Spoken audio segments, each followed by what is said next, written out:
Anne est une femme muette depuis 18 ans et aujourd'hui, grâce à un implant cérébral, ses vœux de mariage et l'intelligence artificielle, elle se remet à parler.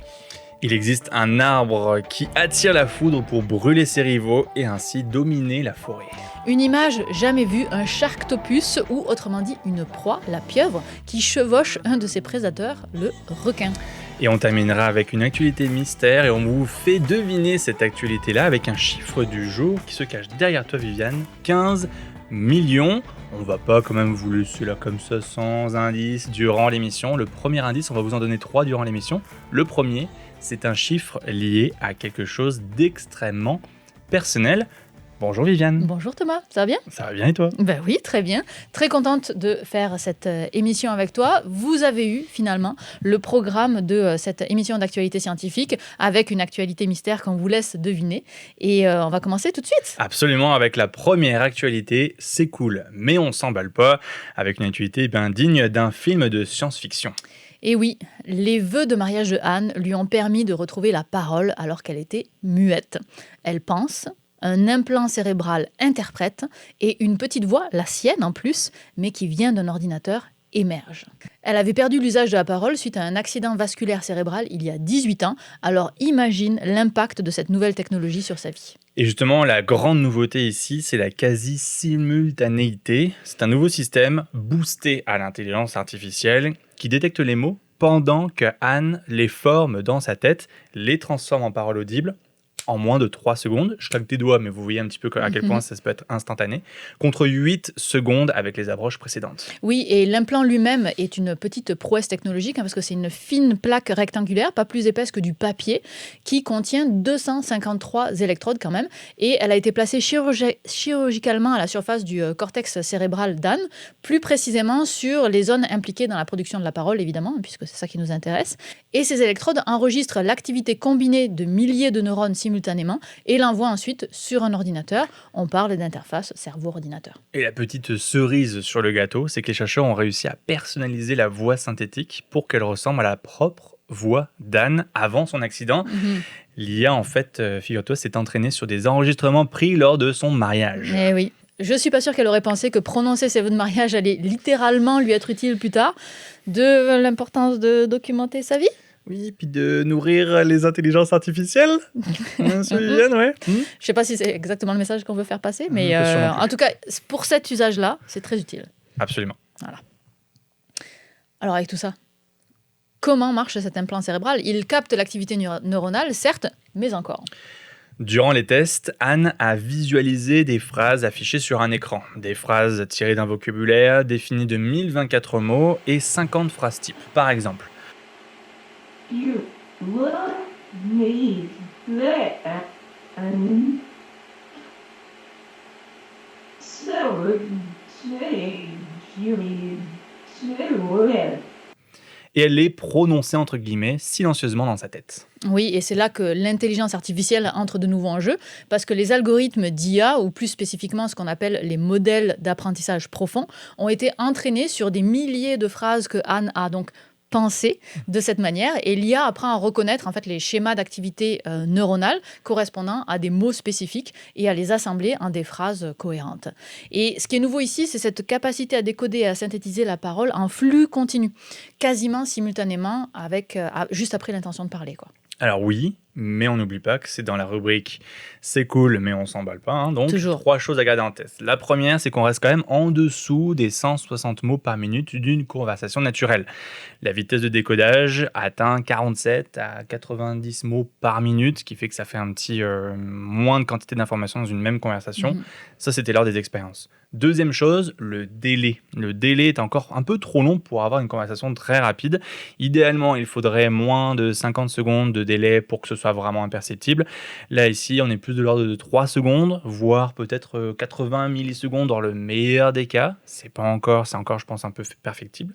Et la troisième chose, c'est que le système n'est pas infaillible.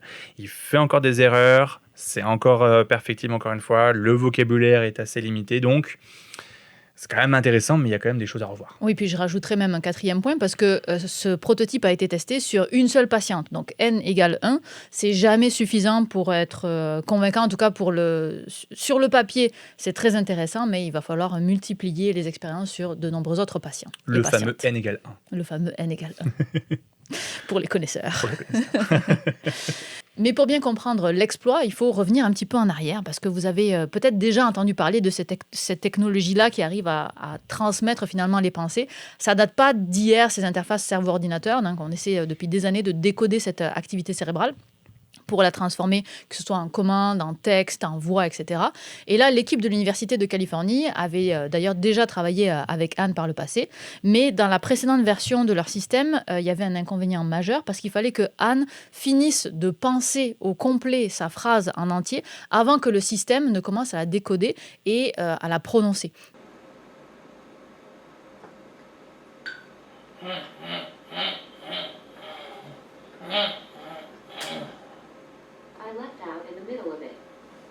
Donc ça a entraîné vraiment un délai très significatif, parfois jusqu'à 8 secondes. 8 secondes dans une conversation, c'est très long, voire plus de 20 secondes avec les appareils qu'elle utilisait habituellement. Donc je te laisse imaginer si nous, en émission YouTube comme ça, tous les deux, on avait une conversation avec un décalage de 20 secondes. Ça ferait que on discuterait en message texto, là, littéralement. Il manquerait de rythme, il me semblerait quelque chose. Ça prendrait des plombs, mais ce serait pas une émission très intéressante, très très rythmée, mettons.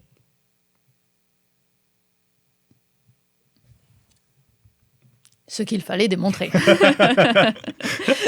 Ce qui est aussi très intéressant et potentiellement prometteur pour une adoption plus large, en tout cas, c'est le type d'implant qui est utilisé. Donc, on vous a décrit un petit peu l'implant qu'il y avait, qui est donc posé à la surface du cerveau, qui ne pénètre pas dans le tissu cérébral en profondeur.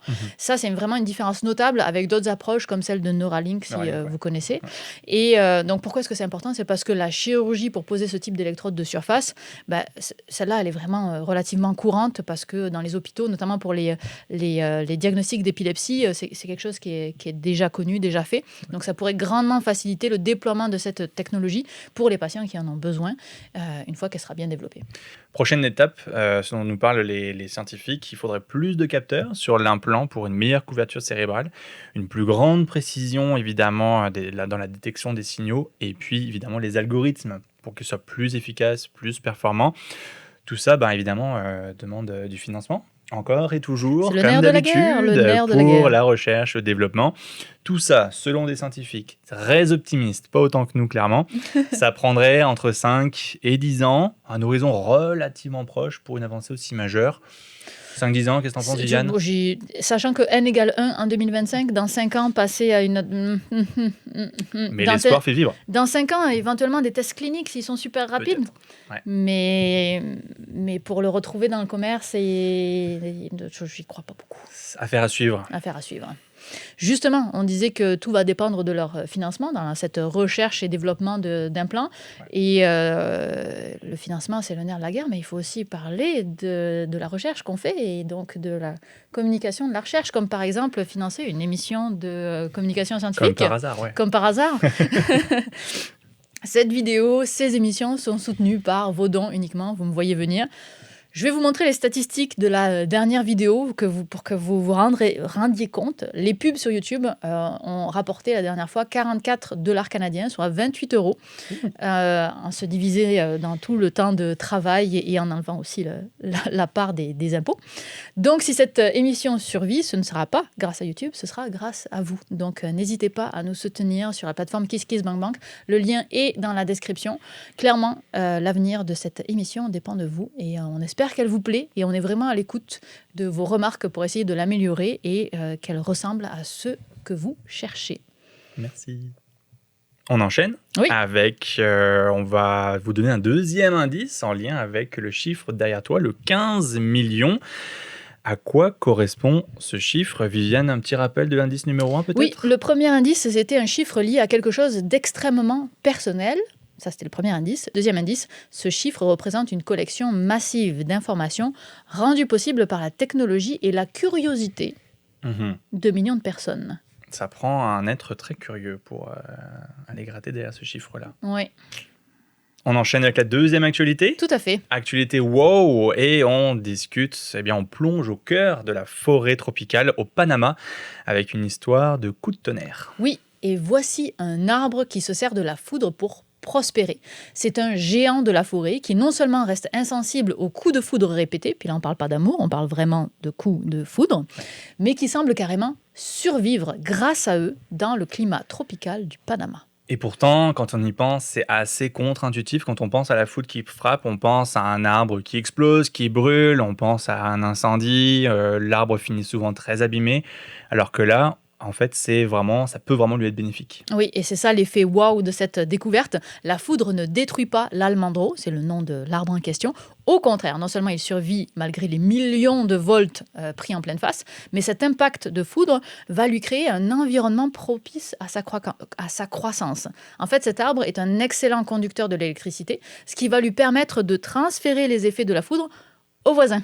Malin. Donc ça va créer une zone de dépérissement autour de lui qui ressemble presque à un cratère de bombe après quelques mois. Et ce terme-là ne vient pas de nous, il vient des chercheurs puisque c'est ce qu'ils écrivent dans leur article. Et puis les lianes sur les arbres qui leur volent la lumière, les empêchent de croître et de se reproduire. Et bien quand la foudre frappe un almendro, elle électrocute ces lianes, ce qui permet de réduire la quantité de vignes parasites de 78% en moyenne sur un arbre. Donc clairement, on fait le ménage. Oui, et en fait, il joue finalement le rôle de paratonnerre dans cette histoire.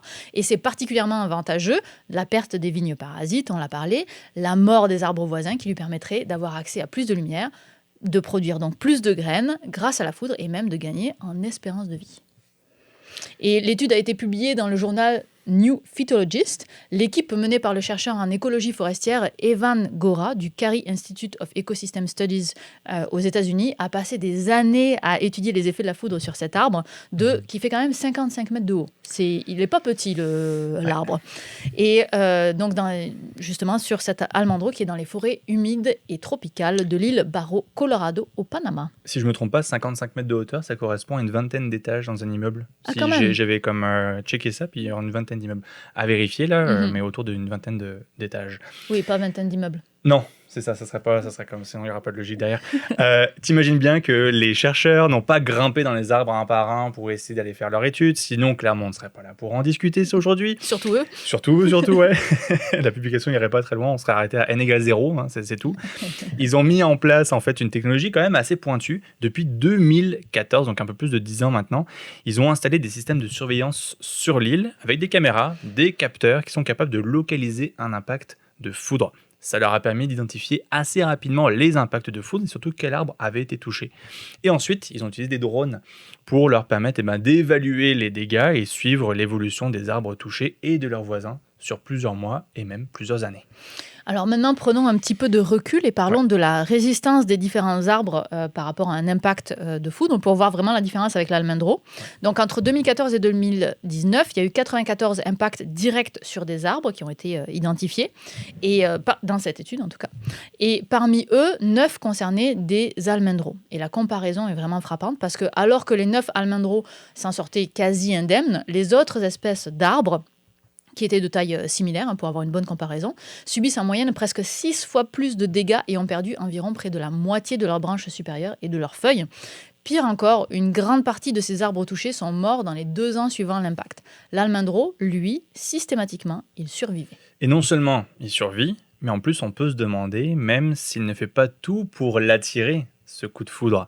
Les chercheurs ont constaté qu'en moyenne, l'arbre almendro était nettement plus grand, environ 30% plus haut, et possède une couronne beaucoup plus large, environ 50% plus grande que les arbres environnants.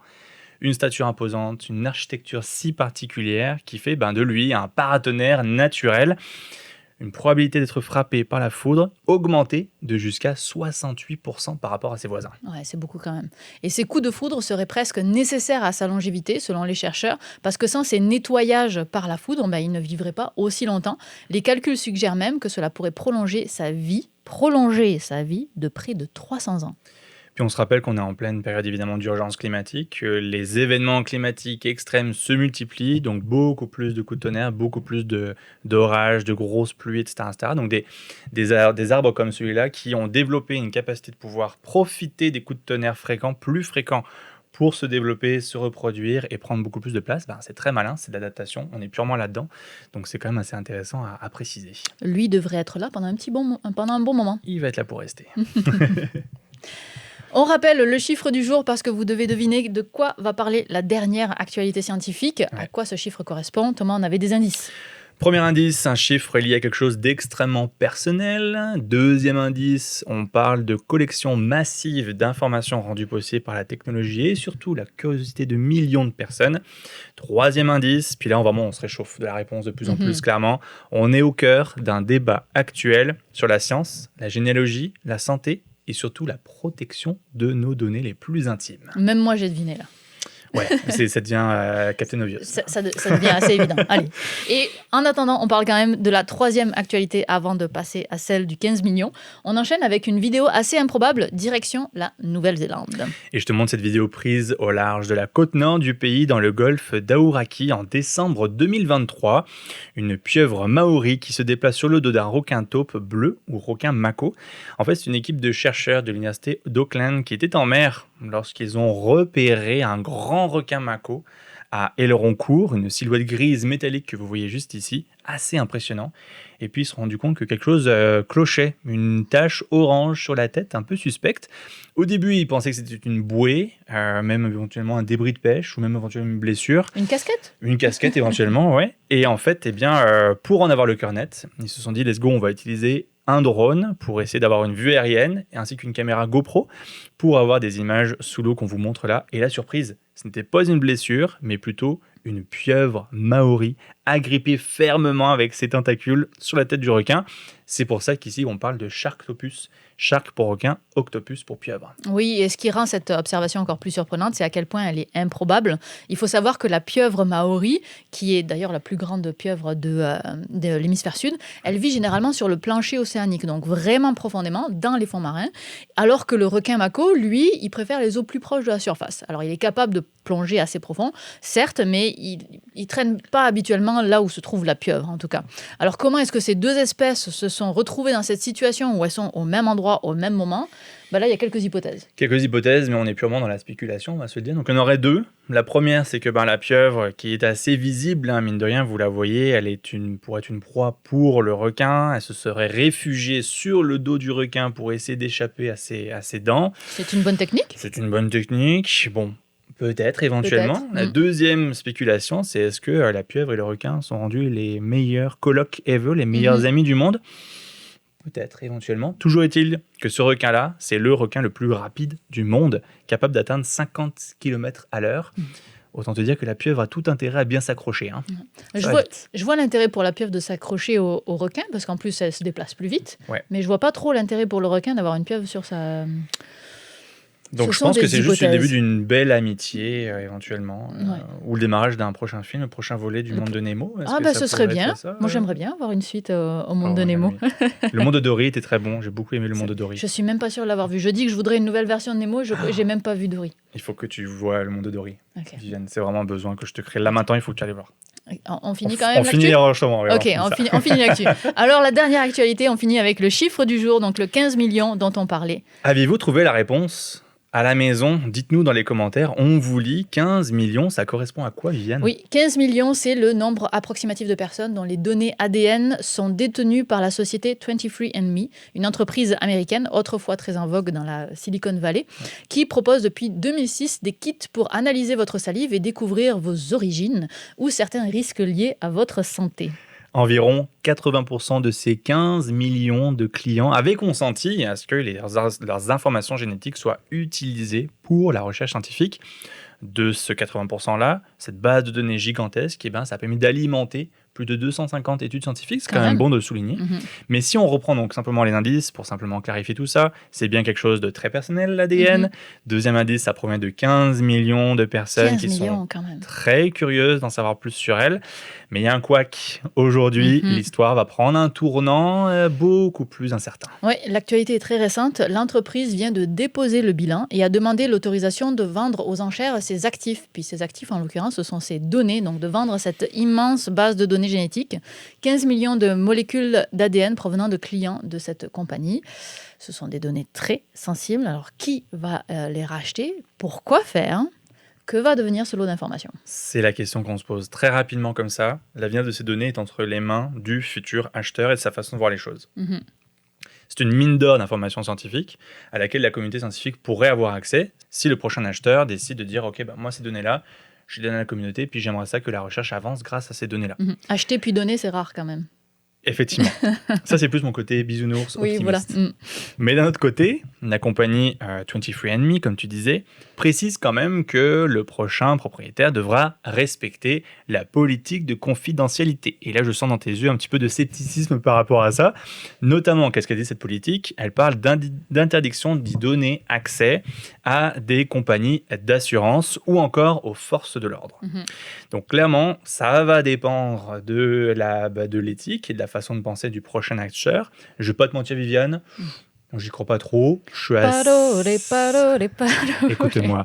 Mais clairement, on est sur une actualité qui nous a quand même un petit peu anxiogène. Hein. En général, on ne parle pas trop d'actualité anxiogène, mais là, celle-ci, on est comme elles vont partir où dans la nature, ces données-là? Et pourquoi faire surtout? Et pourquoi faire? Parce qu'avec l'intelligence artificielle, on ne sait pas aussi ce qu'elles pourront devenir. C'est-à-dire que les données, ce qu'on peut en faire aujourd'hui et ce qu'on pourra en faire dans 50 ans. Mystère.